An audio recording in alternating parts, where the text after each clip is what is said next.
What if your next pay raise never reaches you?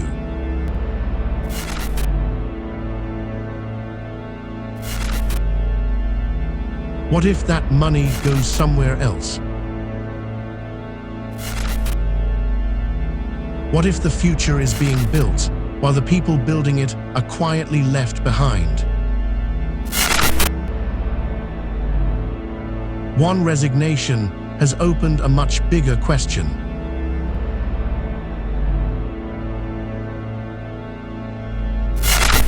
It is time to begin the investigation.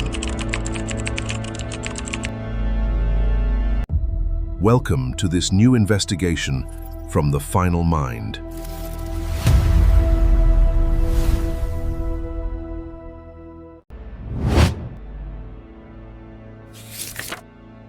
It was late July 2026. In Hyderabad, a senior consultant opened his laptop for what he believed would be one of the last times. He had spent almost 10 years at one of the world's biggest consulting firms. He had worked through weekends, late nights, and holidays.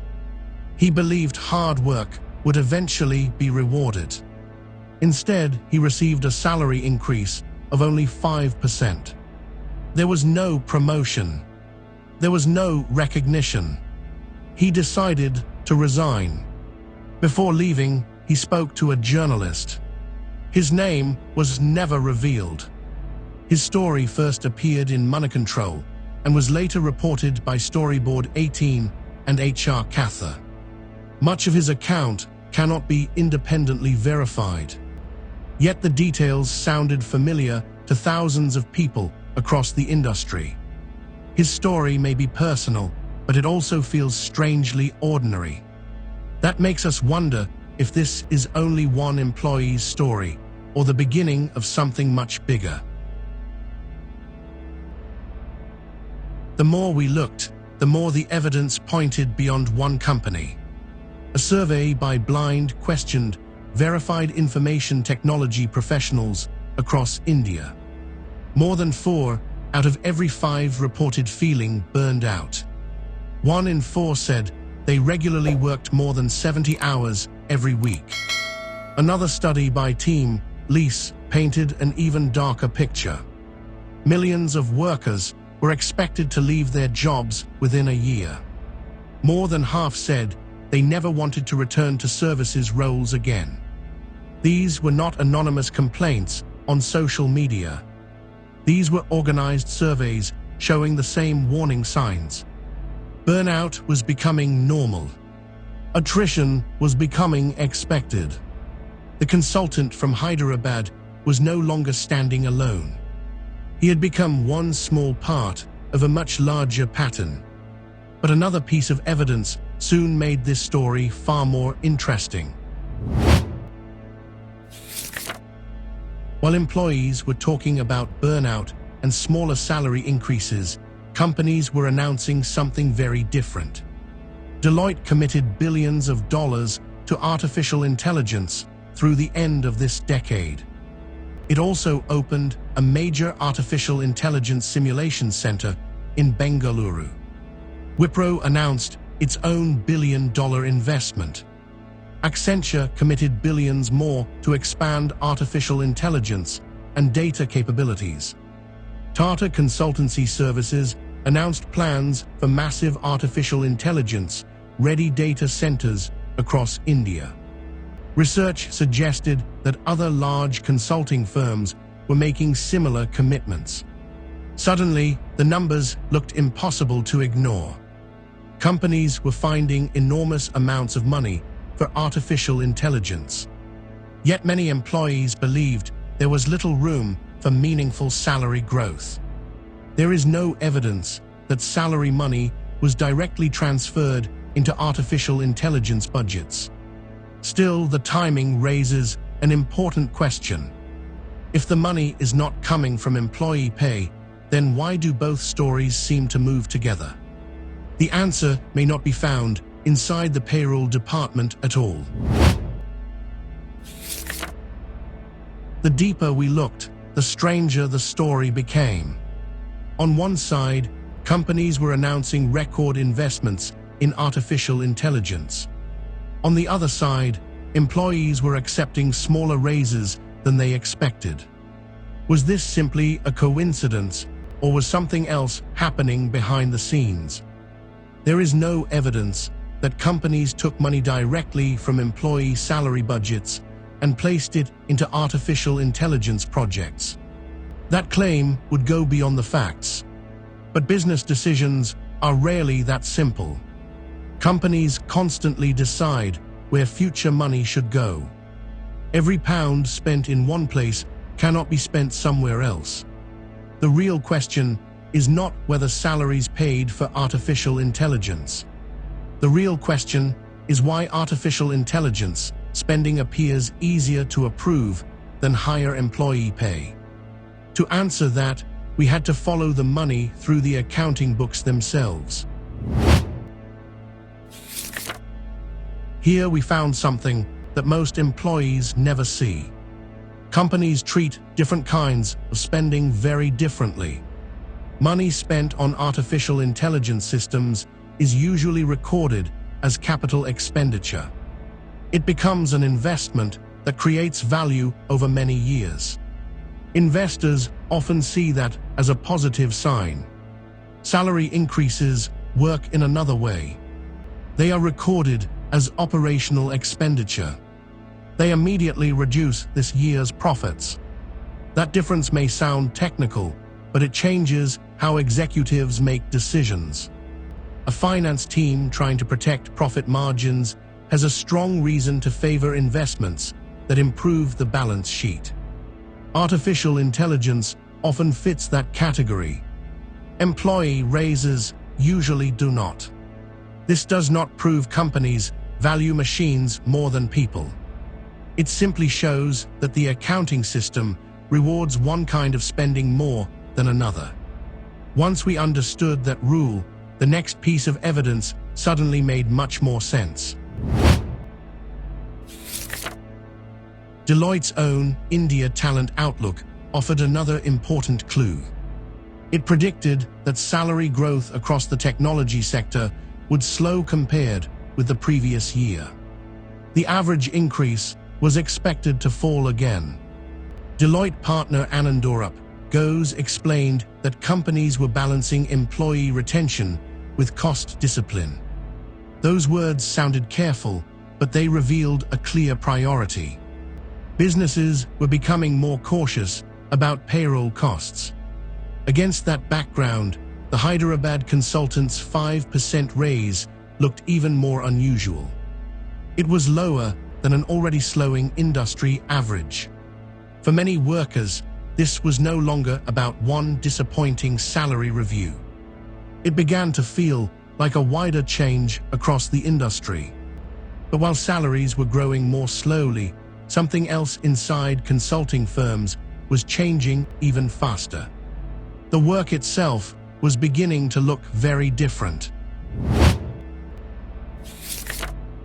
The next clue was not about salaries. It was about the work itself. For years, junior consultants learned by doing repetitive tasks. They built spreadsheets, reviewed documents, checked numbers, and slowly developed experience. Today, artificial intelligence can perform much of that work in minutes. That sounds like progress, but it also creates a new problem. Imagine learning to fly without spending enough time in the cockpit. Pilots once gained confidence by flying thousands of hours before relying on autopilot. As automation grew, experts began asking whether new pilots would receive enough practice for the moments when technology failed. Consulting may now face the same challenge. If artificial intelligence handles the beginner's work, where will beginners learn? Some researchers call this the training paradox. No one yet knows how companies will solve it. And while experts debated the risks, others believed artificial intelligence would eventually make everyone better off.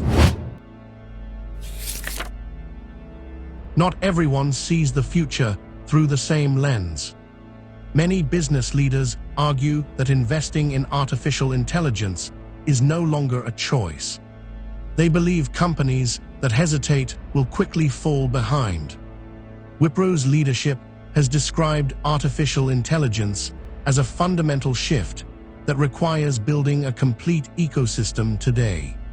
Some research also supports that view. Studies from Brookings found that companies investing heavily in artificial intelligence often grew both sales and employment, especially in skilled roles. A working paper from Stanford even suggested that artificial intelligence could eventually raise average wages and reduce wage inequality. But there is another side to the story. Those projections describe what might happen in the future. They do not describe what workers are experiencing today. Critics point out that real salary data has not yet caught up with those hopeful predictions. So who is right? The answer may already be hidden inside decisions made by other companies. Until now, much of our investigation has focused on trends and research. Then we found documented decisions that made the picture much clearer. Early in the year, Teradata's chief executive officer sent an internal memo to thousands of employees. Annual salary increases would be paused. The company explained that the investment would instead be funded by moving money from the salary adjustment budget. Around the same time, T-Tech paused employee retirement contributions while investing in artificial intelligence tools and training. These were not rumors or anonymous stories. They were official management decisions. They did not prove every company was doing the same thing. But they showed that some organizations were making difficult choices between investing in technology and rewarding employees. The Hyderabad consultants' experience no longer looked like an isolated event. It appeared to fit inside a much wider industry pattern. By now, the evidence was pointing far beyond one resignation. Analysts had noticed another growing gap across large information technology companies. Chief executives were earning much more, while average employee pay was rising only slowly. At the same time, a new divide was beginning to appear. PricewaterhouseCoopers reported that workers with specialized artificial intelligence skills were earning much higher wages than others. That suggests the workforce may be splitting into two groups. One group builds or manages artificial intelligence systems. The other performs more general work. The first group could see faster salary growth. The second may struggle to keep pace. This is not proof that ordinary workers are being left behind forever. But it does suggest that the future rewards may not be shared equally. The next question was simple. Could the law do anything about it? We turned to India's labor laws and artificial intelligence policies, hoping to find clear answers. The country introduced new labor codes to replace older laws and modernize workplace rules. Separate artificial intelligence governance guidelines also promoted a people-first approach. But there was one important detail. None of these rules require companies to give annual salary increases, promotions, or bonuses. They also do not connect artificial intelligence investment with employee compensation. In other words, companies remain free to decide how they balance technology spending and payroll costs. The law offers guidance, but it does not settle the debate. That leaves employees, employers, and investors facing the same difficult question. If the rules do not decide what is fair, then what should? Only one final piece of evidence remained. After following every document, every survey, and every public statement, the picture became much clearer. Burnout across the technology industry is real. Large investments in artificial intelligence are also real. Slower salary growth has been reported across the sector. Yet one important fact remains unproven. No public evidence shows that any single company directly moved employee salary budgets into artificial intelligence investments. That conclusion would go beyond the facts. What we have uncovered is something deeper. Companies face powerful financial incentives to invest in technology. Employees hope that their loyalty and hard work will continue to be rewarded. Whether those two goals can continue together is still an open question. The evidence ends here, but the conversation is only beginning.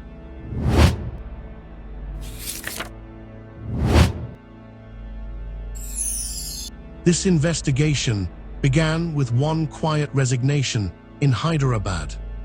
At first, it looked like the story of one disappointed employee walking away after years of loyalty. But every document we examined, every survey we studied, and every public statement we uncovered pointed to something much larger. This was never just about one company. It was about an industry standing at a crossroads. On one side is the promise of artificial intelligence, faster innovation, greater efficiency, and billions of pounds being invested to build the future. On the other side are the people who spent years building the businesses that made those investments possible. The evidence does not prove that companies are taking money from employee salaries and giving it directly to artificial intelligence. That conclusion would go beyond the facts.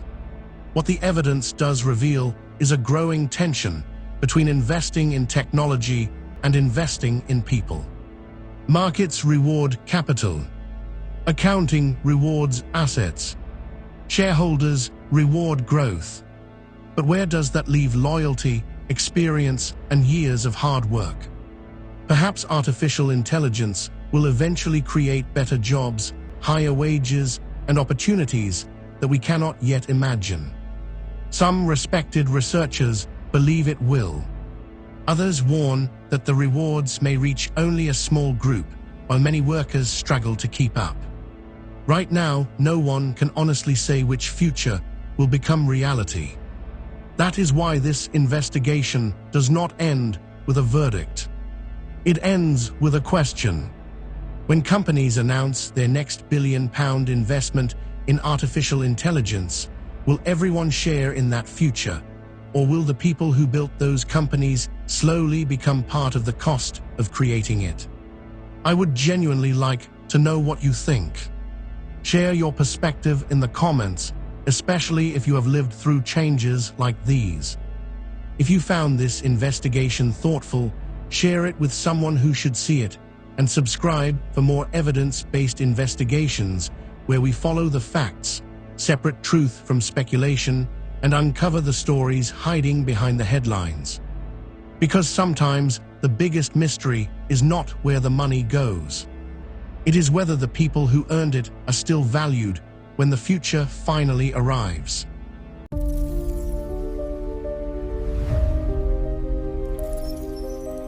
Do not forget to subscribe for similar videos in the future.